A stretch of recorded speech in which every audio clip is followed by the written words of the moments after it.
As I grew to care, as my give a shit increased, as I wanted to make a difference in the industry, because I can tell you at one point in time I felt really burned out, and I felt like I didn't want to do this anymore, that it was taking more from me than it was giving to me, the industry was. And as I reframed it and I started with why, as to why I would even want to continue, why I would want to do this, I realized that I loved it so much, that I cared so much, that I wanted to create a voice that could be heard, to talk about this kind of thing.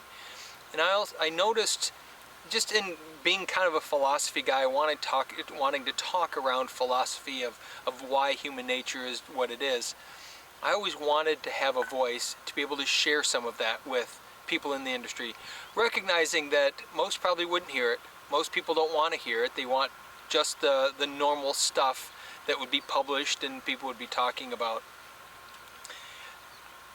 I wanted a little bit more, and again, that's why we started sharing so much online. And somewhere along the way, we obviously caught the attention of AQUA Magazine, and they started paying attention. Then they asked us to share some stuff. And what they were asking to share wasn't really what I wanted to talk about.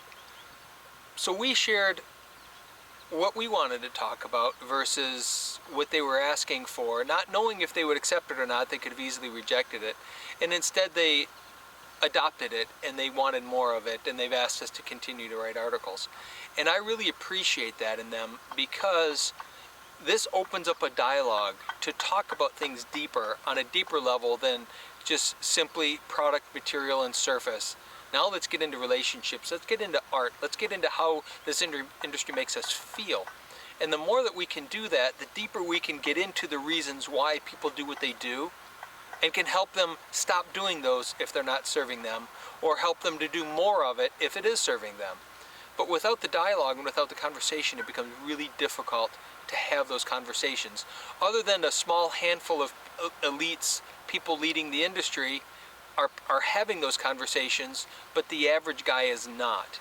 And I think it's really important that now more than ever, that average company gets involved in the conversation and starts thinking about why they're doing the processes they're doing, why they're continually building the way they're building, and why are they even in the industry. And that's a platform that's worth talking about. And AQUA Magazine took a chance on me and said, yes, we'll share some of your stuff. And I really appreciate that, because for me, that's given me a voice to talk. And I've noticed now that the more that we share articles around the world of art and talk in a different language about how it makes us feel and how we want customers to feel, we've all noticed, in our company at least, how much differently other people are talking about it, and how the magazines are now sharing articles that have more of that feel. And the net result is that's where we need to go, and I can certainly see it happening now. I couldn't have seen it happening just a few short years ago. 18 to 2 years ago would have been a different story. Now we're seeing a lot more of that.